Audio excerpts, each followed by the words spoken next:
All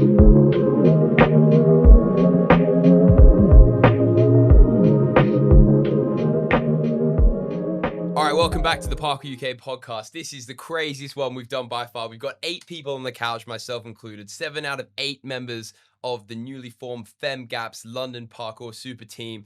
I'm just going to let you guys introduce yourselves because otherwise I'm going to butcher everyone's name. So let's go around. Okay, so hi, I'm Georgia. Should I say a bit about me or just? Yeah, go on. Just. Okay, I'm Georgia. I'm an online coach. I live in London, and I started parkour in Italy.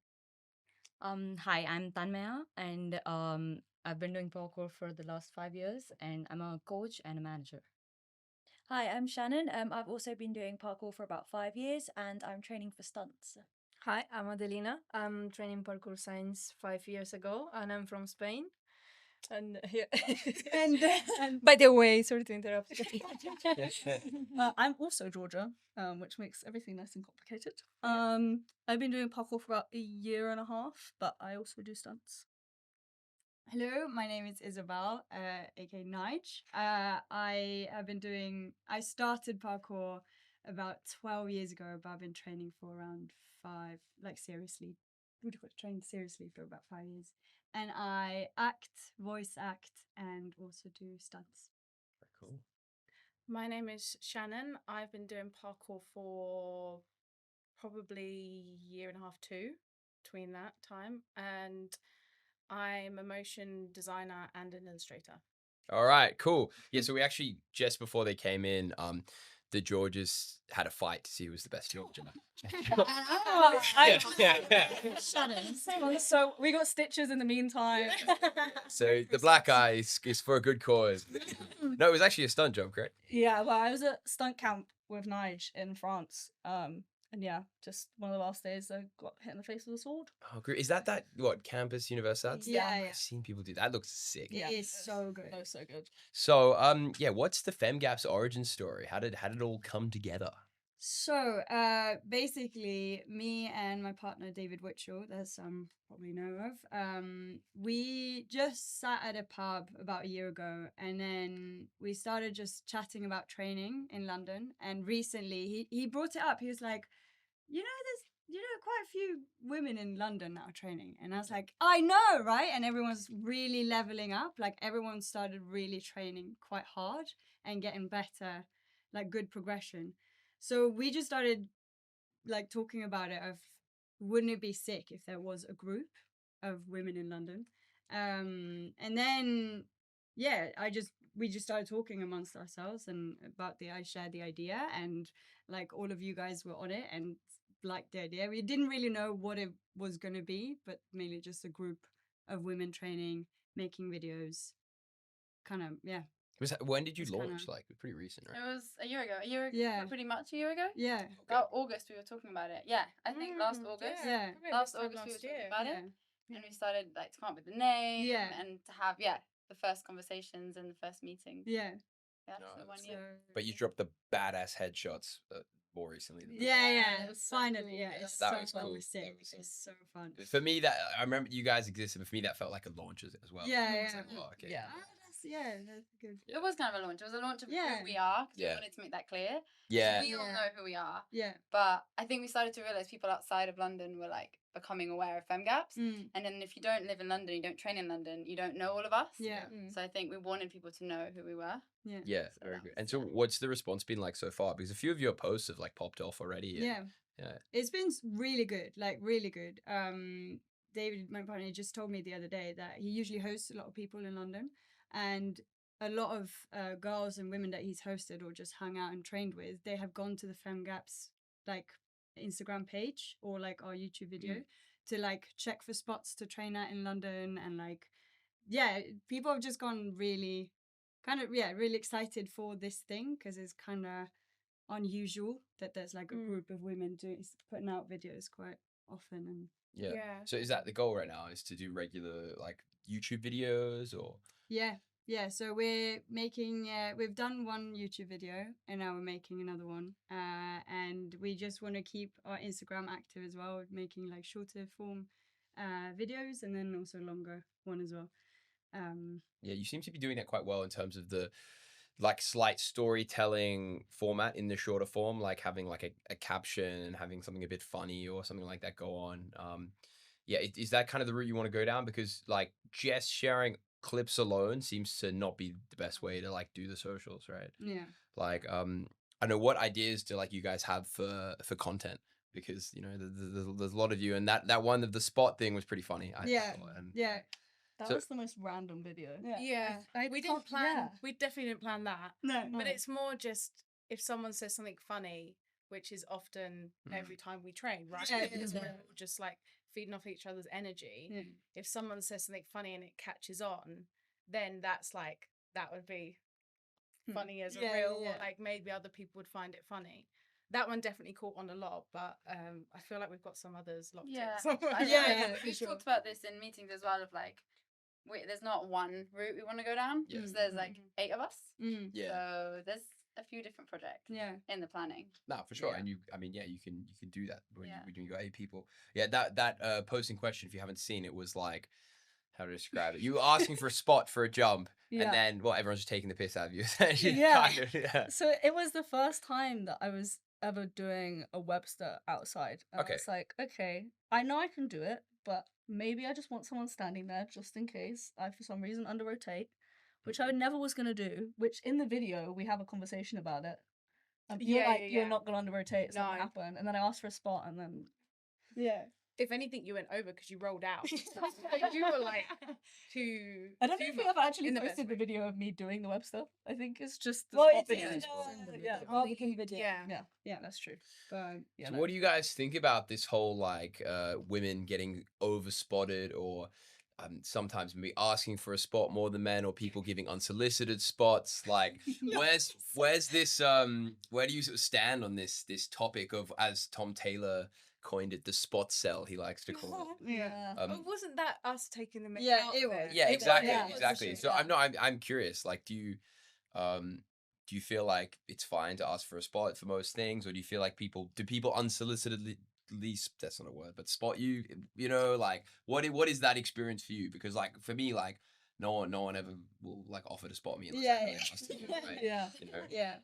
I have experienced an unsolicited spot many a time. Yeah. It's the same as like unsolicited advice. Yes. Yeah. Of- Yeah. Mm. And we get it actually comments on our videos sometimes of just advice on, yeah, oh, you should have done this in your jump. And it's The just a bit like- advice irritates me more than the spot. Yeah.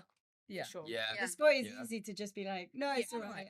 Yeah. And they're like, oh, okay. The spot comes from a good place, I guess. Sure. Yeah. Yeah. I think you get it more maybe at the start of your journey. Yeah, I agree. The unsolicited spot. Yeah. Unsolicited advice, no. That- You- that's that's it. that's still safe. Yeah. Yeah, see that's an interesting one as well, because it's like it's a weird line to toe, because in parkour we all support each other and we all help each other and stuff. But then, yeah, do you feel like people definitely step over the bounds of just like giving you advice that they wouldn't give to you if you weren't like a young woman, right? 100%. Yeah. Yeah. But with the spot thing, I kind of like, because when I started training in London, I very much had a mentality of like, with the super guys, I was like, I'm not going to ask for a spot. Like, if I can't do the jump without a spot, I shouldn't do the jump. Yeah. But then I broke my arm, and now I have this fear of like falling backwards, how I broke my arms. I was like, when it comes to those jumps, I am going to allow myself to like Yeah, it's a time ask and for a a place. spot, and then eventually I can do it like within the same session. The first couple of times I can have a spot, and then after that I can do it without. But I think what's annoying is that when a random person you rarely train with comes in and, you know, be like, Yeah. and spot or give you advice. Like, it's different if it's someone you know and your friend who's your friend and that you you gotta train develop regularly with. But if it's just some person that you've maybe trained with every now and then, and it's a bit, I'm alright. We were spotting each other in South Bank when we were doing the flips. Me and Tan were spotting, and we weren't even spotting each other. We were saying, "Oh, can you be there for me?" Yeah. If I'd done something wrong, there's no way to happen. Be like, oh, It's but emotional it's support. Yeah, it's the- emotional support. Yeah. psychological thing. Yeah. And Different it's the type of same. spot. Do you remember it's the same when you were doing the backflip and you were scared to go forward and smack your head? I would have been there to push you off, but you've done so many good backflips outside. I was like, no, you've got this. But it's just it's just the psychological of it. Yeah. And I'll ask for that sometimes if I'm worried about overshooting and smacking into that wall. Can you just like stand between me and that wall and I'll smack into you instead or something? Yeah. But there are one, even like Dom, right? When he did Kong Front at IMAX, Phil Doyle was down the bottom. Yeah. And Phil Doyle would have got much more hurt than Dom, but he would have done it. But that's just that like crazy unlikely scenario, that emotional support spot. There's definitely a time and a place for it. Yeah, for sure. Yeah. But yeah, that's interesting. How do you navigate the unsolicited advice thing then? Differently.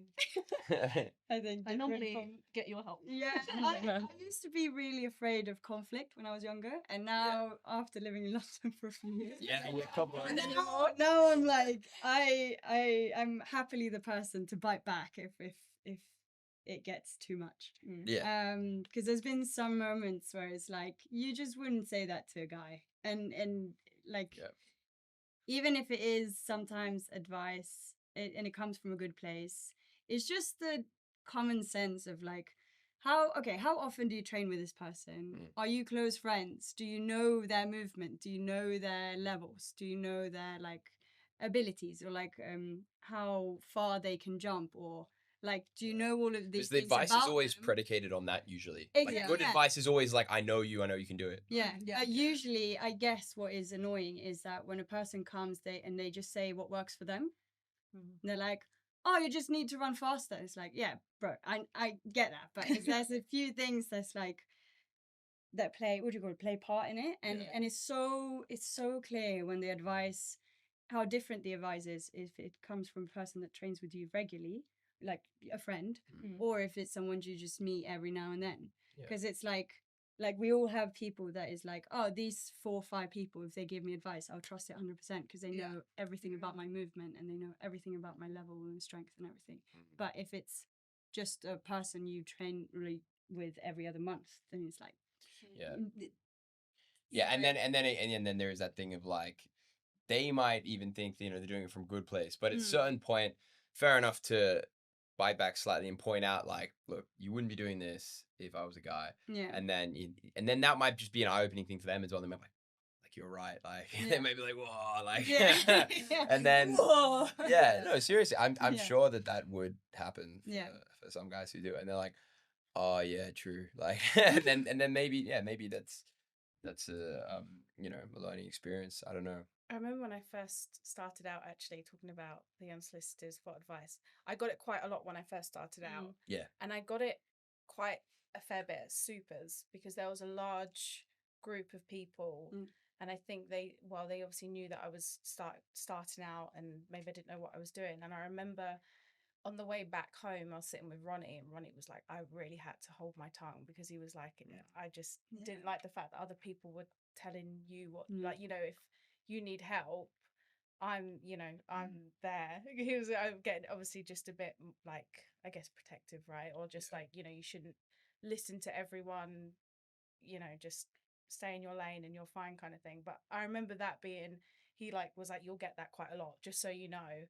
And you just need to be able to say, I'm fine, thank you, do your jump kind of thing. But I remember him just being like really I can see that. I can see that for Ronnie, for sure.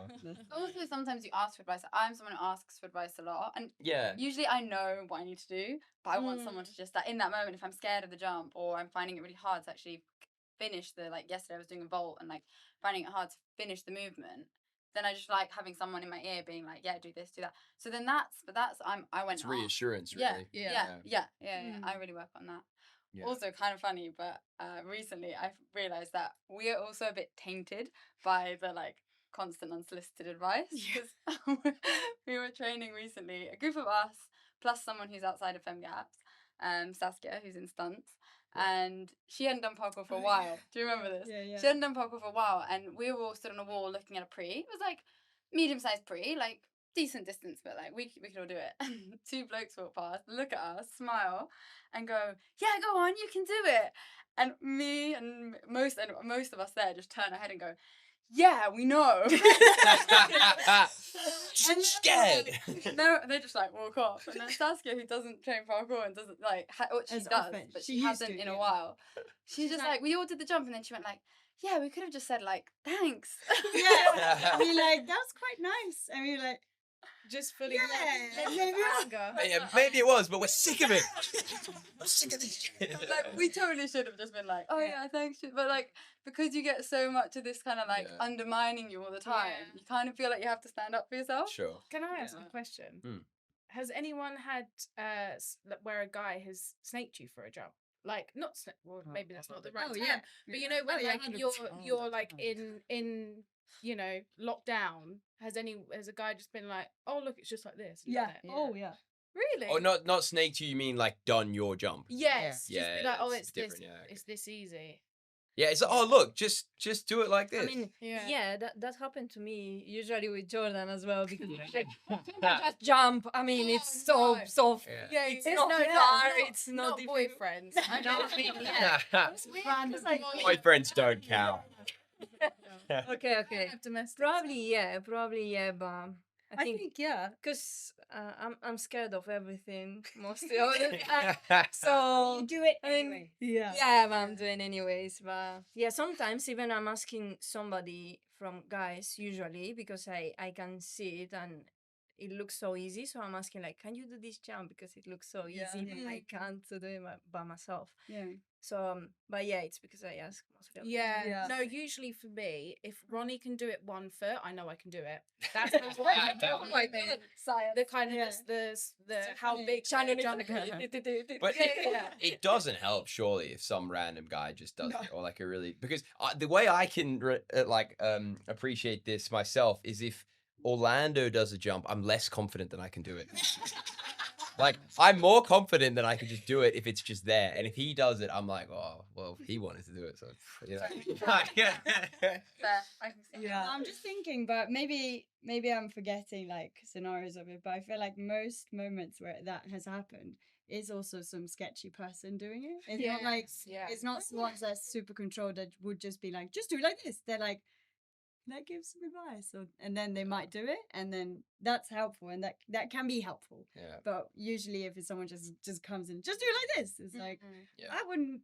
It is situation. Or the Like, other thing that like, I was curious about is if you get anyone who, without actually talking to you, just like clearly just does your jump just to like kind of flex. You know, Yeah. you get that. Oh, yeah. I mean, one of our reels that I wasn't there on the day, Yeah. but that happened with a non-parkour guy. Yeah, Yeah. Yeah. don't know. I mean, Oh yeah. we were just so we were just doing some like jumps at Goldsmith, and Flora did the cat leap, climb up, and he just saw that, and he was like, actually he didn't even ask us. He was just like, okay, he gave me his phone basically. He's like, can you record me? And I was like, I took his phone and I gave it back to his wife. I was like, no. And then I took out my GoPro. I was like, this is Yeah, that's no. I'm gonna film this. this is cool. And then he just looked at the wall, and there was this moment of realization he had, and he was like, oh wait, I can't do it. Something like that, you're like, oh, it's far. Yeah. Yeah. Yeah, like these are actual skills. Yeah. Like yeah. And then you were like, oh, you can try like that one over there. It's like Yeah. a bit smaller just to Smaller. prep. And he's like, no, too small, Too small. Yeah. Yeah. So it's not just parkour guys, but even non-parkour people. It's the ego. There were so many arguments in that comment Oh section. yeah, that's the thing. The ever-present male ego. Yeah. Can't be topped. And it's also funny because in the edit as well, you edited it, right? Yeah, yeah. To be fair, I edited it so like made him look like he was So nice. nice, Yeah. but he was not as nice. Like he was No, No. it's the way that the clips are structured. exactly, Yeah. exactly. that very well because Yeah. the comments weren't going after him actually, were they? Really, we were just being like, well, yeah, Flora's got a huge jump. Like, good luck doing. Yeah. Like, but Yeah. I didn't know that he was he was. Yeah. Flora's the one member from FemGaps that isn't here yeah. presently, Yeah. but we did a podcast with her. Go listen to it. Yeah. But Flora is a funny one actually as well, because you often see like her posts, like she's doing her muscle ups in the gym, but she's Oh, a yeah. weapon, yeah. Yeah. And there's always some teenager like Yeah, in the background trying to do it. She loves to flex on them. Yeah, she's obviously. It's so good. But I mean, so look, there's 8 of you. You guys are smashing it. I'd say this is one of, if not the best, women's communities in the world in London. But you're not the first women to ever do parkour. So, who are the major inspirations for you guys? Like, getting into the sport. Like, who do you guys look up to? I don't know, in terms of content, athletes, all that kind of thing. I'm curious. That's a good question. I think for me, when I know, started parkour, I didn't really have inspiration online in terms of women because I just saw Storer. Yeah. And that was kind of my first introduction to, oh, this is something new. This is something cool, and this is something I might want to do. Mhm. And then I saw Red Bull Art of Motion, which Yeah. was maybe 2018 or 2017. Well, Lucy Rombo? Or was Uh, that past her time? Nah, she was earlier. She was earlier. Yeah. So I saw so of course there were a lot of inspirational women in there, mhm. but I thought Hazal was Mm. kind of relatable because Yeah. I read her story later on, and she started parkour quite later, like at 21, I guess, 2021. Really? Oh, Yeah. okay. And she was also she was a dancer, and I was also a dancer before. Oh, okay. And I was like, okay, she started at 21 and she was like at 26, 27, and she was speaking at that time. She's still speaking. Yeah, no, she's beast. Yeah. But that was kind of like a like a turning point for me, because I was like, maybe this is something I want to get into. Mm-hmm. So, like, all the girls have been very much inspirational. Lilu and Lisa Schneider Yeah. and Renee, all of them great. But Hazal has been kind of relatable to me. Yeah. So that's why, which is why I got motivated to push myself more. Mm. And yeah. And also, she does the vlogs, right? Oh yeah. Yeah. Does she still do those? Who has I that? haven't seen one in a while. Is she Yeah, still- yeah, she Okay. does, She yeah. started podcast. Oh, yeah, she started the podcast. Oh, yeah. That's very cool. No, I should listen to that. I mean, yeah, if and when she's in London, I'll definitely try and get her on this one. But yeah, I mean, Hazal's an absolute weapon. It's also pushing stuff in the UK and in the style that you guys tend to have, because I feel like you guys still very much have the London style in terms of, like, you know, big jumps, conventional parkour and stuff. Talking about who inspired you, I remember, I don't know if you went to the Goodbye of Latavska. No, I didn't go to that one. Oh wait, no, I did. Yeah, you were there. Yeah. I was there. We were both there. In the same room together. You slept at Simon's. Simon, Yeah, Oh. of course you were there. I was there. We were there. We were there. No, yeah, that was a great time. Yeah. That was such a good time. And I remember, because I wasn't really training then, and Ronnie was just like, That's just right. It was come early for the days. night. Yeah. Like, it's such a good time. And he was saying some names. He was like, Monica's going to be there, and Lola's going to be there, and Rachel was there. Mm. And I was like, okay, no idea who these people are, but let's go. I've never been to like Prague and seen that part. So we went, and I remember Lola got up on that. Oh, that was billboard. incredible. And that was the opening shot to the best parkour video to date, or at least in the last recent years, Do you know what by I a loved? man, right? Yeah, And then she's yeah. murked it. Yeah. Do you know what I loved as well? There was a group of guys that were up there, and they weren't jumping. Yeah. And I just saw her just jump, and it was like, that was it. I was like, that's Lola's so incredible. cool. Like, to see it like firsthand as well. It was like, Yeah, I remember seeing that firsthand. Yeah. I want to get to that level. And then Rachel was like, bless her heart, teaching me just how to like Kong up or Kong through. And I know that was so, like, she was so patient, bless her, because I don't know if I'd be in the same situation. I wasn't even using my legs or my arms, and she was like, no, like, you've got it. And then after that, I was kind of like, actually, this is cool, because I've never done a Kong in my life. And then it was after that, I was like, okay, I want to do that. I want to keep doing this, and this is fun. I mean, yeah, Lola's amazing. She spent some time in London recently and was like working at the gym I was working at, and she's amazing and so young. So it's so exciting to see like she's at that level and that headspace now. Like, who knows that she can do whatever she wants, but like if she stays in parkour, then it's really interesting to see like what she'll do. I don't think we've had someone that young, that good. But we also have to mention Aunus, who from Denmark. Oh my god. Who, like, it's kind of funny In Italy. when you say who inspires you, obviously this is not looking back, but this is like current day. Yeah. Like Aunus is so exciting to watch. She's like Aunus. Aunus. Messing up. It's hard. It's hard. I was thinking I didn't know who you were talking about. So It's Agnes. Yeah. I've hosted her and spent time with her. So yeah, Aunus. She was 13 when I met her, so maybe 14, 15 now. wow. She's got a good head as well, which is kind of exciting. Like we saw her in Milan recently, and I was like just chatting to her about like how things were, and she was like, "Yeah, I haven't been home for 2 months." And I was like, "Oh, where have you?"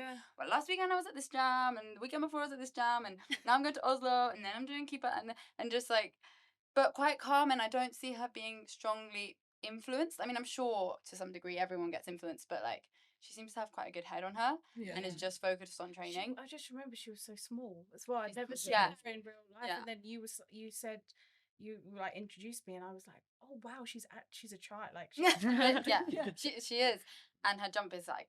Oh, It's so brave. So her and Lola are like, these two women that come through and have just been like mind-blowingly strong mentally, right? Like when I saw the same experience as you watching Lola on that thing, like I think Lola's like in the top 5 mentally strongest parkour athletes I've ever met. Sure. Like unbelievable commitment, right? So like and I think she done that running pre like it was nothing. Yeah, as well. Like Just full commitment because she just gives everything, right? Yeah. And like even against athletes that were like more athletic than her for sure, but just the mental game is like and I think in a sport where like it really is a lot about mental and like the most impressive stuff and the stuff that you see that progresses the sport and increases the skill level is all about like really scary stuff, right? People like that really push it forward. I think also like those athletes and those women like girls have like really sort of inspired FemGaps as a group as well, because that type of training. I mean, for me personally, I mentioned in the last podcast as well, but I used to train more flow just because I didn't understand power in parkour. Like it just didn't, I wanted to get it, but I just didn't get it. I didn't understand how to learn it or like get stronger and more powerful. But then here in London, somehow it kind of has clicked for all of us. And it's like a common thing that I love about FemGaps is that we're like going into more like aggression together. And like actually to overcome fear, you have to put in some aggression, but that aggression doesn't have to be negative. That aggression is usually, I feel like, a negative word.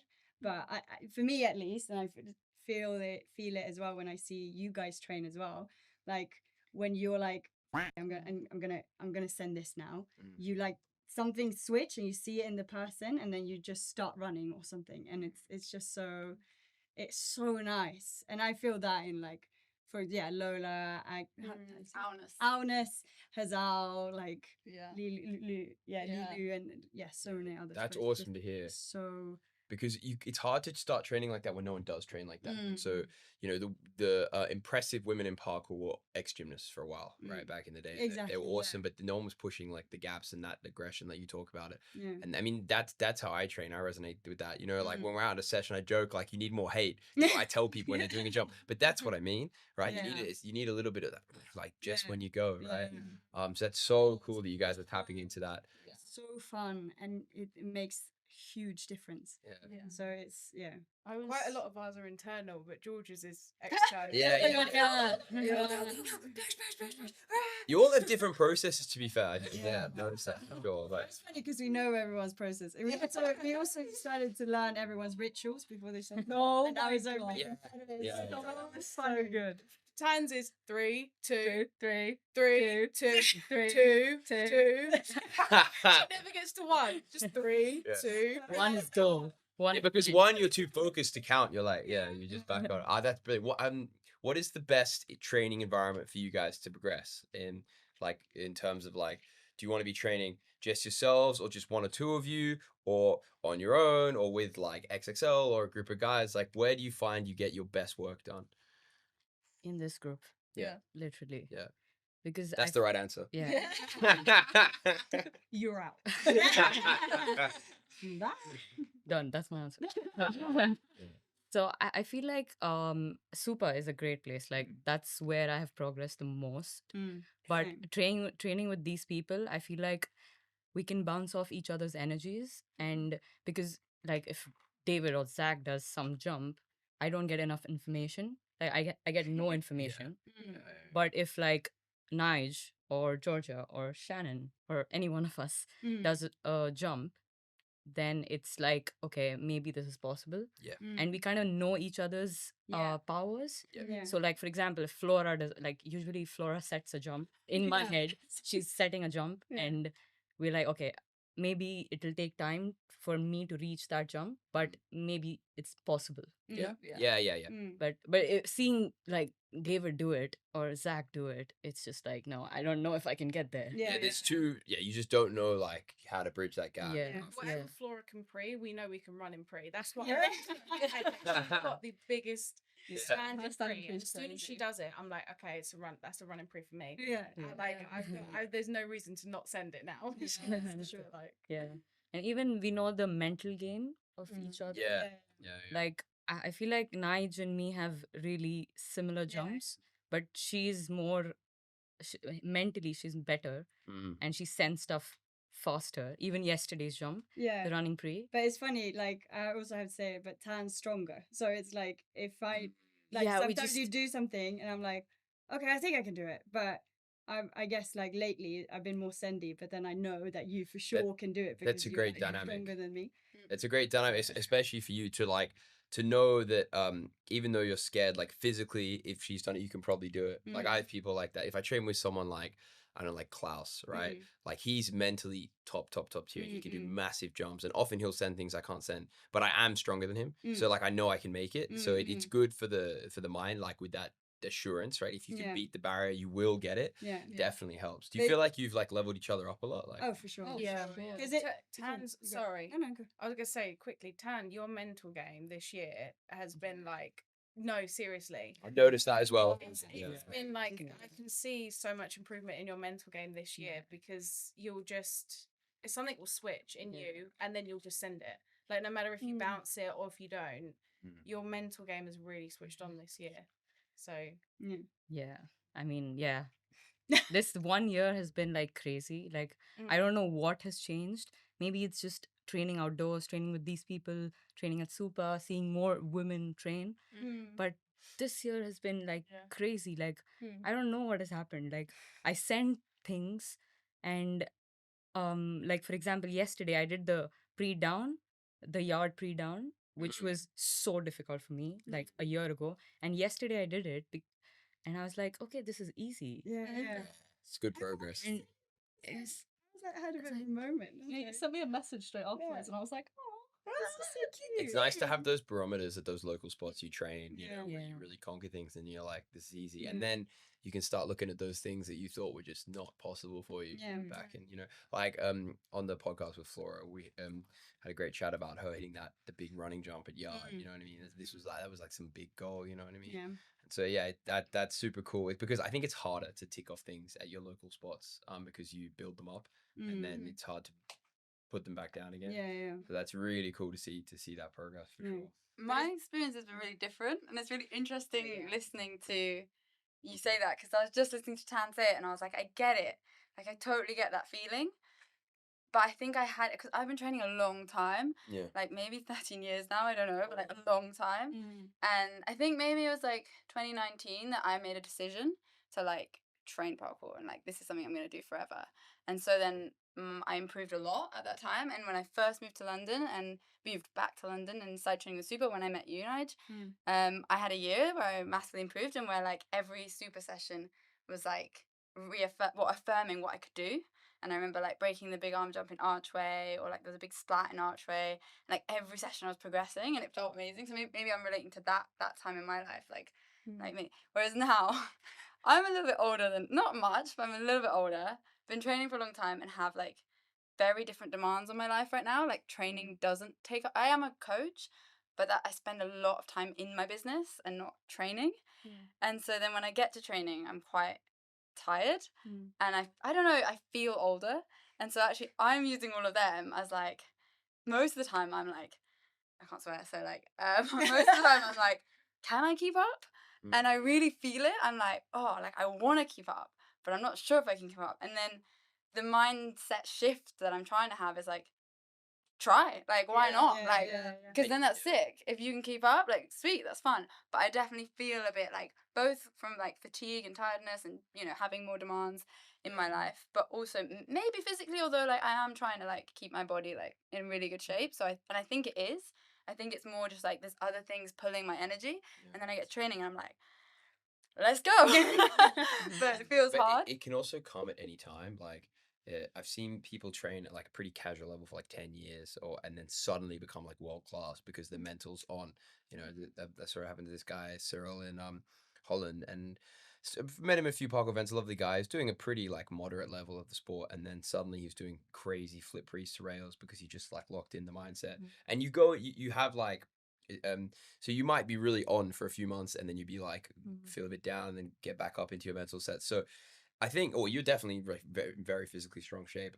So like if you just get into like a good mental zone, suddenly you can be going boom, boom, boom, just breaking barriers. Yeah, and I guess that was to say, like, I'm really grateful for this group.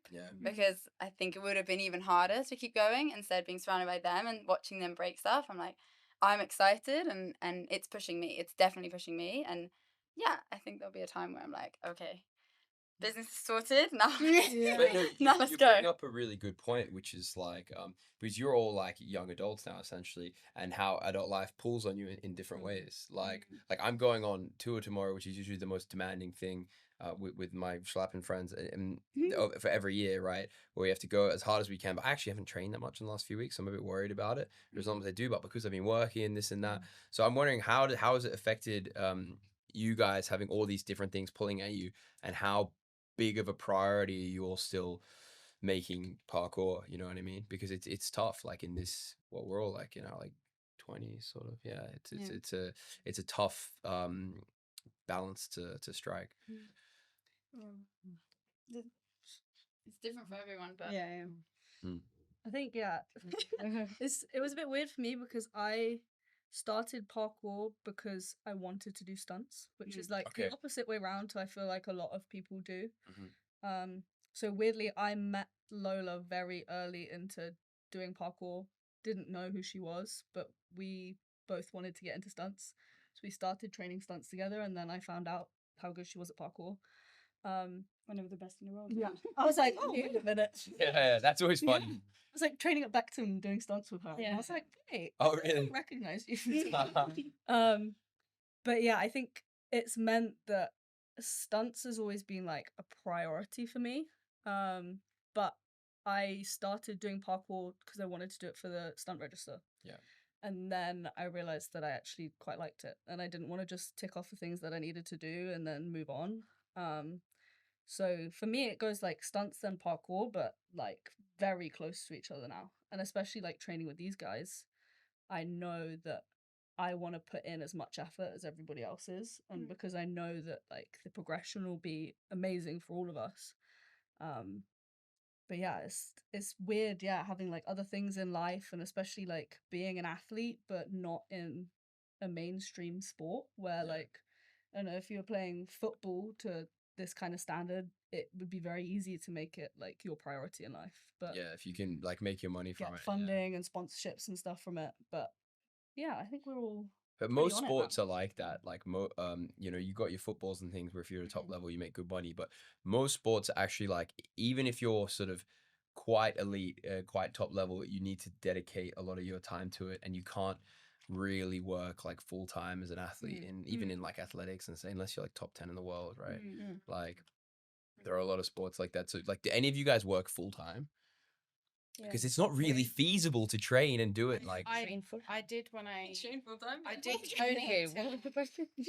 like to train and like really make parkour a huge part of your life and work full time is really tough. So you work. I was like working in London 9 to 5, 9 to 6 because of post production. Yeah. And it was when I first started doing parkour, and I actually decided to start cycling into London. I live in Kent, so I was Wow. cycling Crazy. 2 hours there and back every day.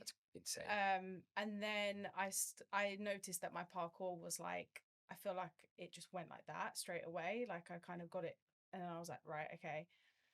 And then, yeah, and I work freelance now.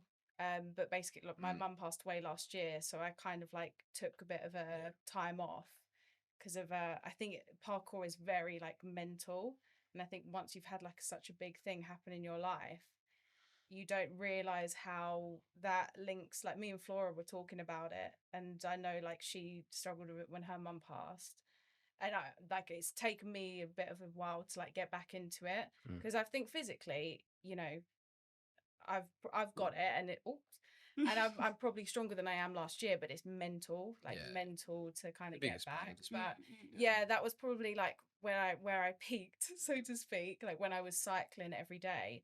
But that was just because I had to get a bit of exercise in between, because when you come home, when you're commuting and you come back, you're just knackered because You're shattered. and then you have to talk to people during the day, and everyone's like, Oh, I hate talking to people. Imagine doing that for a living.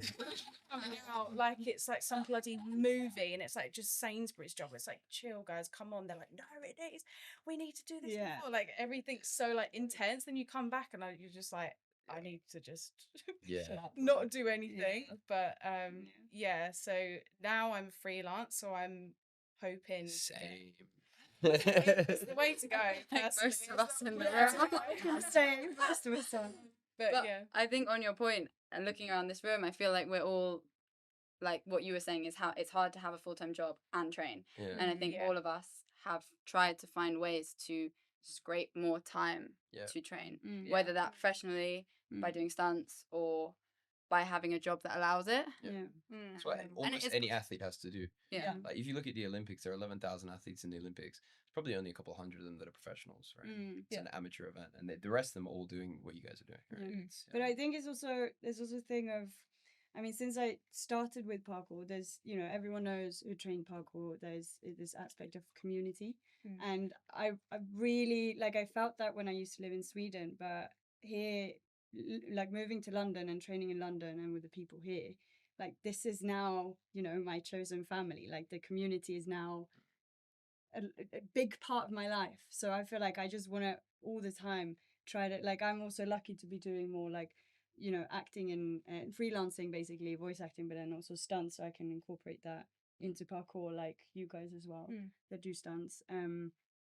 But I just feel like for me, parkour and the community and hanging out and training is just such a big part of my life. Like if I'm constantly just trying to make time for it. It's also it's that like social it is.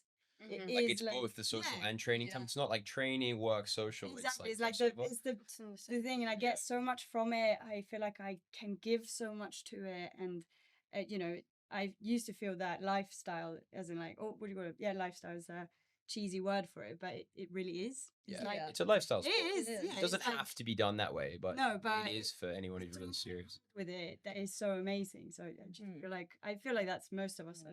I think it's become my personal life. Yeah, like literally. Like for you, it's all that you do. Yeah, literally. Yeah. We are really lucky to be in a city where we like who we train with. Yeah. I think that makes big. I know people who live in cities in Europe that they still try to train parkour and they do it, but for whatever reason, they're not gelling with like the people. So we're quite lucky. And a lot of people stop for those reasons as well, like because they don't have like. I mean, I left Australia and then, like 3 of the guys I was training with stopped training. I realized I was like glue holding them together. I felt really bad, but like it is what it is. Like it is that social thing, and if that's the joy a lot of people get out of it, and if you don't enjoy it, because if you frame it as like you can just go and have fun with your friends, and you're also progressing, then it's brilliant. But no, you brought up a good point, which is another great segue to what we tend to talk about on this podcast, and we always have different answers, is the transferable skills you get from parkour. They bring in other aspects of life, you know, and there's all kinds. But what do you guys feel like you've gotten out of your parkour that's, you know, helped you elsewhere in life? Mentally, yeah. Mentally, parkour helped me a lot. Like What, it's confidence or in confidence, in discipline as well. And now that you are starting to be more constant with everything what you do. And yeah, exercise is a very hard part for me to keep. But parkour did a great job with me. Yeah. To be more constant and more disciplined in a lot of in another aspect of life. Yeah. Yeah, cool. Yeah, I felt like like I mentioned before, I've changed so much as a person since like I moved to London. Like for example, the confrontation or the conflict, fear of conflict. That's also side. happened to me, to be fair. I've learned to Yeah. just be like Yeah. confrontational. Yeah, like a few years ago, I just wouldn't have like, engaged. Yeah. And you kind of regret it, and you regret it a few too many times, and then you're like, all right, let me change something. Yeah. Yeah. And yeah, I guess for me it's a lot about confidence as well, and just like self belief in my like strength and power and capabilities as well, and just I don't know, it just feels like I can take on the world a bit more than before. Like I felt more like I was trying to get it or trying to do something or trying to understand something new or like learn. But now I'm like, oh, I have this thing that I can constantly like push myself in and like with my friends, and I can push my friends in the best way. But just like keep, you know, and it's all of a sudden, I don't really know how to describe it. Well, it's your confidence in your ability to accomplish something as well. Yeah. If you work really hard and you smash a jump and you feel good about it, you know that if you work towards something, you can do something cool, right? I guess a common thing is like overcoming your fear. That's that's like one of the best feelings in the world. It's like when you do that with your friends and it's like been a big thing, and then you found a way, and you like it's like for a few minutes or days you're like. And also, I guess also, you know, like as you spend years developing skills, you also maybe just get a bit of confidence in the fact that you like, you know, you're good at something. You know what I mean? Because a lot of people, I feel like there's an insecurity a lot of people have. They're like, oh, I'm not good at anything, you know, or like they feel like they're spread too thin or they don't have one thing. But yeah, I think if you, you know, and which you guys are all doing, like dedicate a good amount of time to something, it's cool to just know like, oh, I'm good at this one thing, you know, just compared to like your average person, whatever. Yeah. There is one thing what it helped me a lot in a social way. Oh, sorry. Yeah, in a social way. It's for example, when I came here to the UK, mostly of the time I didn't speak really well the English.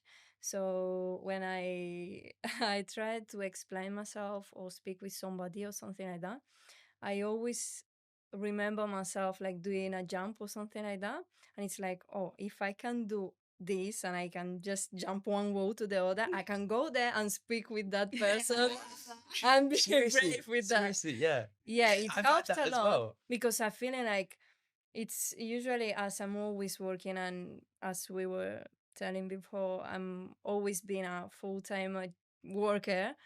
For me, it's like always I had to ask for days off or something, and you are like scared, like they don't gonna give me this day off. I'm asking holidays again or some stuff like this, and it's like, okay, these people they don't do what you do, so you go there and you ask them for holidays again. Yeah, no, seriously, being able to do that. Yeah, it's like that's what makes me Gotta send it sometimes. Yeah. No, 100%.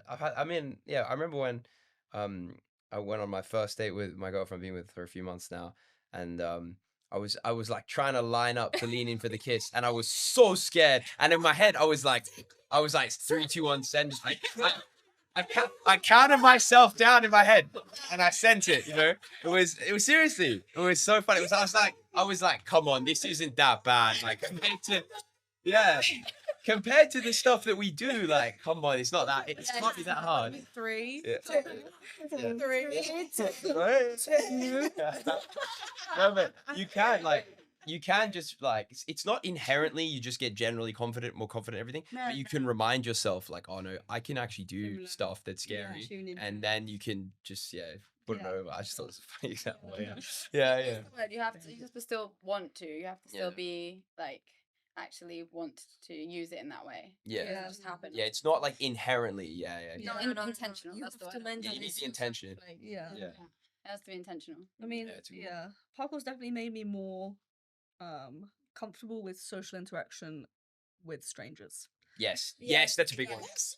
That's a Like, big one. I remember the first time I turned up to Super, and I'd messaged Georgia about it. And at the time, I didn't realize that, you know, when we say Super starts at 12, it doesn't really start at 12. So I turned up at Jack Britton will be there at 12. True. I turned up at Goldsmiths at 12 on the dot. Oh my god. And there was like no one there. And I was like awkwardly standing next to a wall, and I'd never trained outside before. And then like people just started turning up, and I had to just go up and say hello. And it was an awful. Because it's like- more awkward not to say hello. Exactly. So I you're could just in the stand there situation. and, Yeah. like, not say anything to anyone. So I went up and like chatted to everyone. Obviously realized that all the people were so lovely. But even now, like when we went to Italy, just Oh my chatting God, to yeah. people in the community and just introducing yourself, I just would never have done that a year ago. Like a new wave of anxiety as well, though, don't Yeah. you? Like you have to relearn because then you become comfortable with Sunday, Yeah. and that's comes the comfortability, and we're all comfortable together. Then we go to Milan, and we're like, oh yeah, there's other people that train in different countries. Now we have to like, you know, talk about what do you do for a job? You know, like you have to like relearn it all the time, don't you? It's nice that like you almost have people in the community that like adopt you sometimes. I feel like the super community like adopted me, and then same when when we went to Project Underground. I got adopted by some of the like Leicester Loughborough people, and then ended up going to like parkour takeover leagues and stuff with them. You just like meet separate groups, and then it's nice when you then have an experience where you meet up with all of these people all in one place, and you're like, oh, I made all of these friends. Yeah, like you don't notice where it. you were actually at Bristol. Who? Oh no, this is gonna be bad. It's gonna be fire-ish, isn't it? Yes. Yeah. He was just like, "That's Georgia." And I was like, "Oh, she's in France doing this." And I was like, "Oh no." I think he messaged me straight after that, actually. Oh, that's sweet. Yeah, but it's something that I've never had. I used to do athletics for most of my life. And it's not an experience I really had in athletics. Everyone was very kept to themselves unless they trained in the same group together. So you'd meet people if you were doing like a big competition, but yeah, in parkour it's like as soon as you turn up somewhere, everyone's going to introduce themselves. You're going to train together, and I haven't had like a bad experience with anyone. It even looks bad when you go into a spot you training and somebody just come and they starting to train. They don't say nothing. You're like, wait It's a minute. like, oh, what are you doing? Why you don't say hello? Yeah. Talk to me for a minute. Yeah, it's almost weird and not to introduce yourself. Yeah. Oh, for sure. And then yeah, but it helps with loads of things. Because I remember when I was like young starting, if someone just yelled at me in the street, I'd be terrified. And now like, you know, for years already, if someone comes out like with a baseball bat and just yells at you, I'm like, get off our place. I'm like, all right, boss, like we'll go. Like, chill out. Sheriff, any sheriff. You know what I mean? The sheriff. Well, we will stay if the sheriff comes out because, you know. Yeah, no. But like that happens sometimes. You get people that are all kinds of reactions, but sometimes the first point of call is to just scream at you, right? And you're just like, all right, boss, like chill out, like we can move on, you know. But when you learn to deal with that, then it's like I feel like it helps a lot. Like now, if someone like yelled at me in the street in another context, I'd be like, all right, like it's cool, you know. But it wouldn't like shake you up. Like I feel like it would shake most people up if you're not used to dealing with something like that. We had that in Barbican when we did our Barbican project. Yeah. With that guy that just came really close to my face for no reason. Talk about the flowers. He was like, "Don't step on my flowers" or something. And he had like a big dark cloak on, didn't he? Yeah, and I very think he assumed very. I think he assumed that we were gonna be really confrontational with him, and so he like started. Yeah, the they do. interaction Yeah. Immediately shouting really close to my face, and I was just like, okay. Yeah. And he just didn't know what to do with himself. He was like, "Oh, I didn't expect you to be nice." I was like, Yeah, exactly. Yeah. And sometimes they'll suddenly be nice because it's like, oh, you're being like a reasonable person. Yeah. It's a funny one. But then if you do want people to move on, just be nice to them because it's really, really hard to stay at a spot when they're like, oh, can you please move? And you're like, oh yeah, go on. You gotta be. It's pretty easy to like say no to someone who's being mean, but if someone's being polite, then you're like, yeah.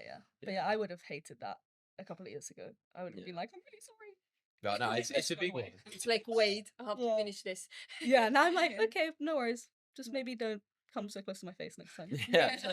So another thing I want to ask is, well, the other day we ran an event at Beat Sports Barbecues with Parkour UK, and then a few guys showed up, and we got a kind of pushed some of you to do little comps, and it was good.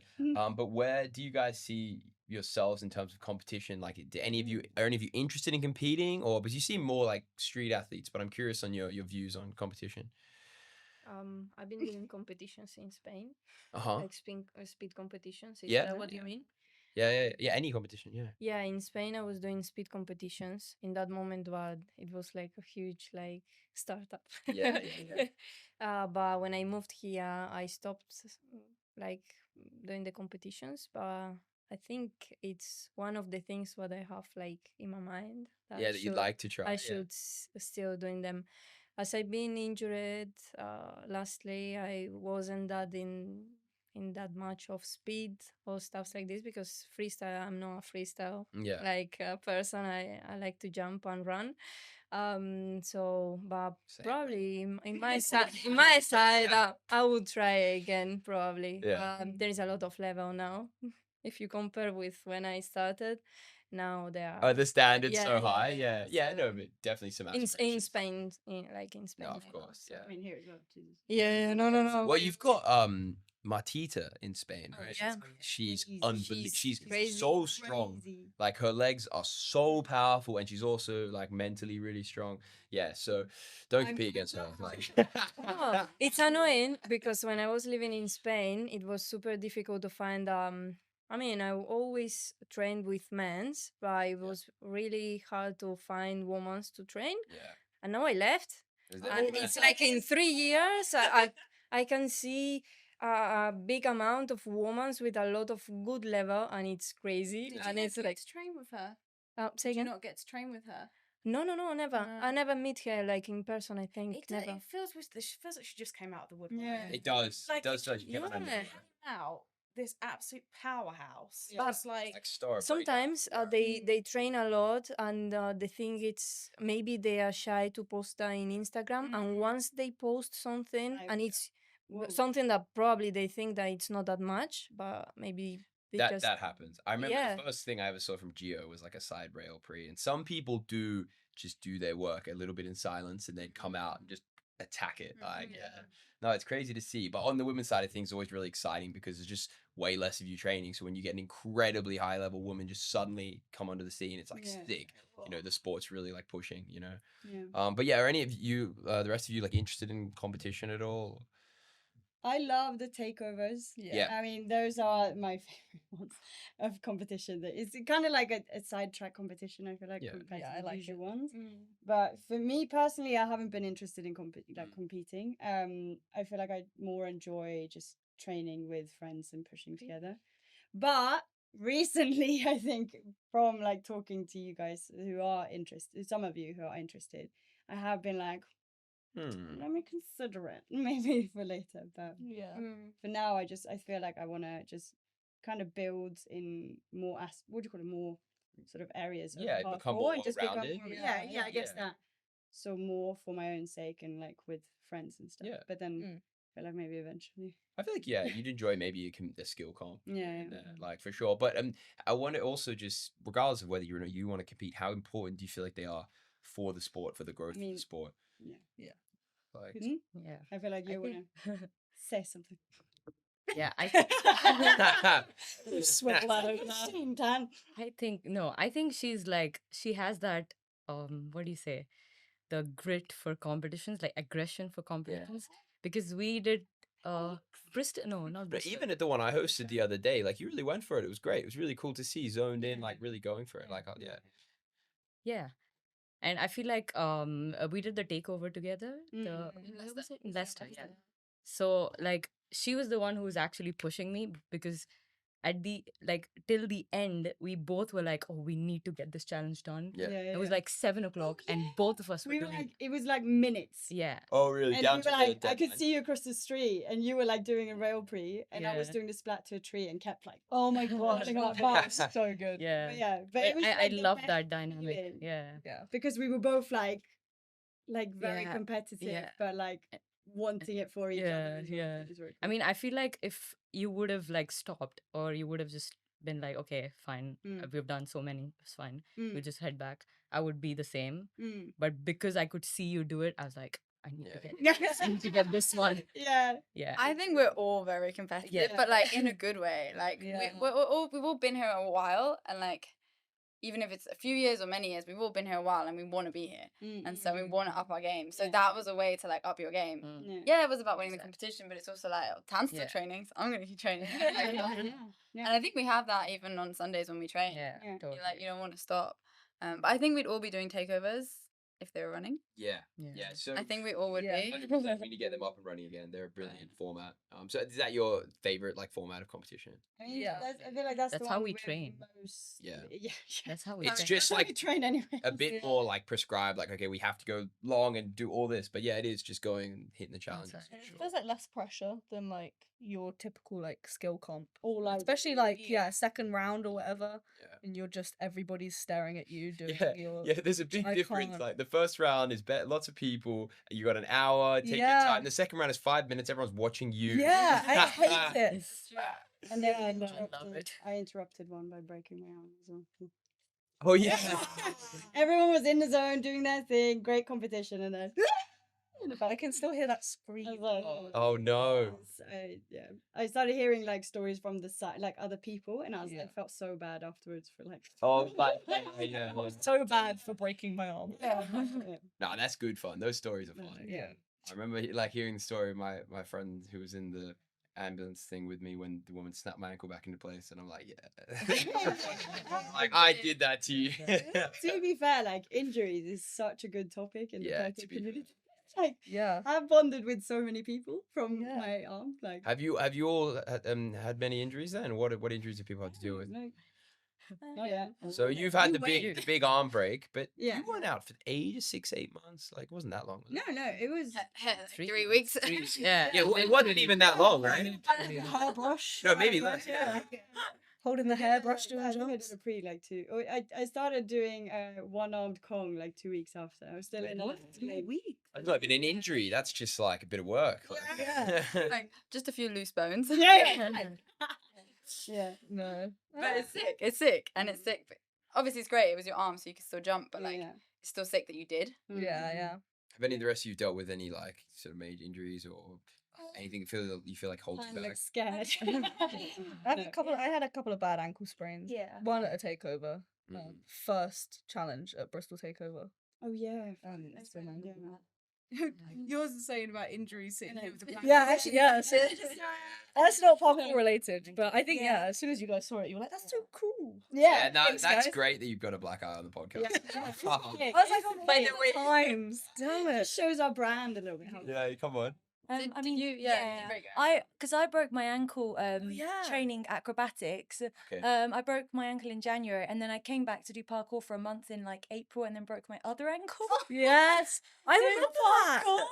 I was out for about 6-7 months because I couldn't. And then when I came back, I was scared of everything. Like at the smallest jump that I would have been fine doing before, suddenly my brain was like, there are consequences. Like when I first started parkour, because I had a full-time job at that point, so then I only could train in the evening. So I did some outdoor sessions with London Parkour and things like that. Then I went to PK Gym for a bit before I came to Super in 2022, and I would just send stuff all the time. And then as soon as I came back from my ankles, I was like scared to just do so many things, and things that I sent when I had been injured, I went back to and was like, I'm scared of it now, even though I already did it. Yeah. But for some reason, it was just so scary because I was like, I don't want that to ever happen to me again, because being not able to because I was in a cast for a while, like I couldn't, and it was just horrible having to have crutches all the time. Going to just get food from the shop was just annoying. I didn't want to leave my house, and it was just horrible, and I couldn't do parkour. I couldn't see anyone.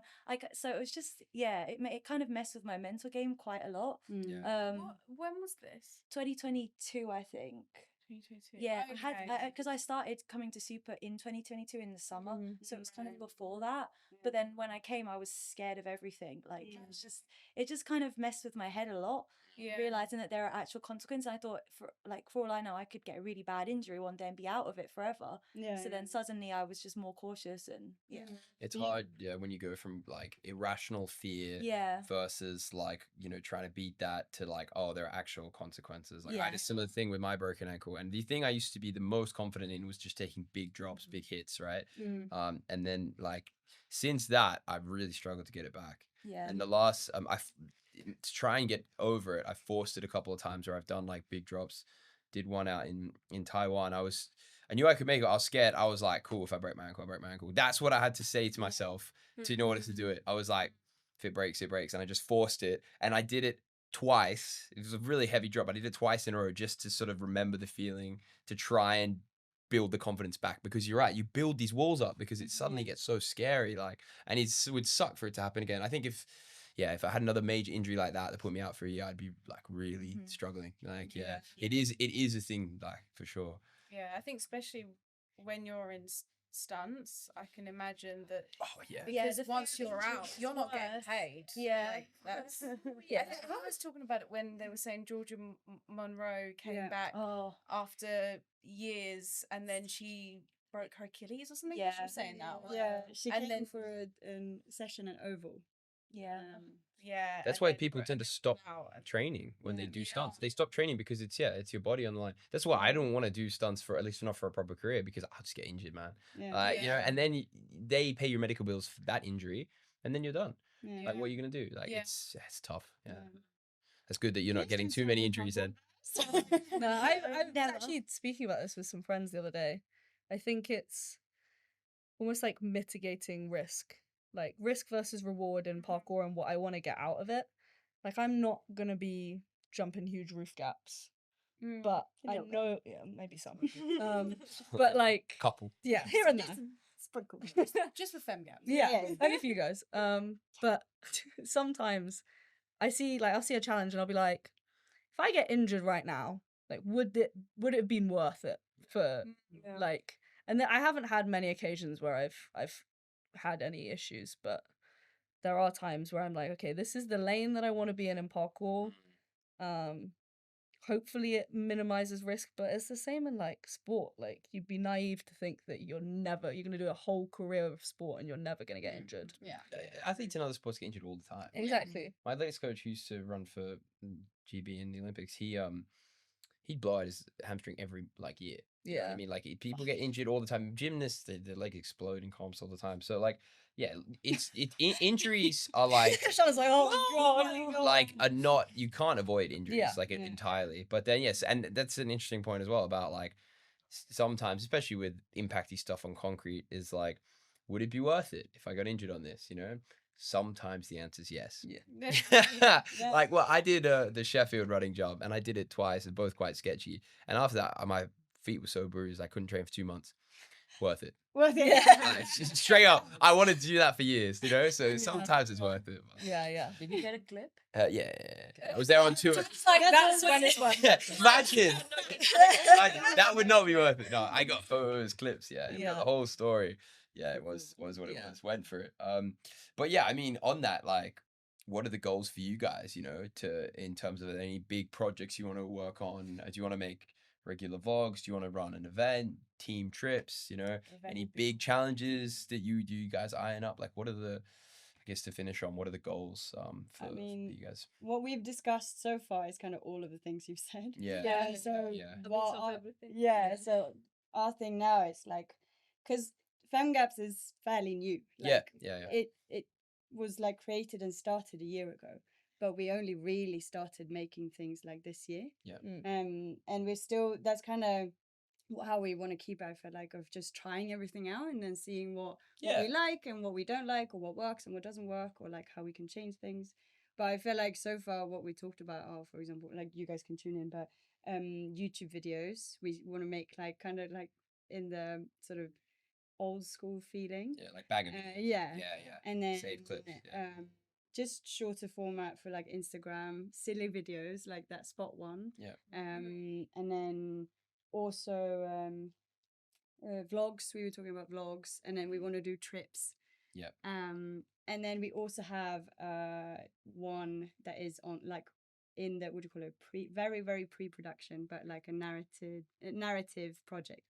So it's going to short be film. like yeah, probably a bit longer format, but sort of an action story. Very And cool. T-shirts and Yeah. merch. Okay, for yeah, sure. very cool. Because we've got the logo now, I think that we're Mm. all happy with. I hope. Yeah, Yeah. 100%. It's sick. Yeah, you She designed the did it. logo for my film as well, and it was awesome. Oh, very cool. Yeah. Yeah, we've Shannon's made it, and it's so good. we've had a lot of people asking about like t-shirts, or when we were in France, we had so many people asking about whether they could get stickers, and we were like, damn, I should have brought some with us. Sticker. Yeah. Such a good idea. I've got friends who are asking me to like post them to them, like Yeah, that'd be Yeah, good. you definitely get stickers. You can get them cheap. I remember I got a deal. I got about 1,000 Project Next Gen stickers for like £6. oh yeah. I think I got like an Instagram ad. That's It was a all deal. them. And it was, Got like 3 or 4. yeah. Of the Project Next Gen. Yeah. You know the ones. Yeah. And I got the poster as well that I have hung up in my bedroom. It's like my Very little cool. prized possession because it's got the logo on it. Yeah. I think cute. Big ups being Lucas Cannon making that poster.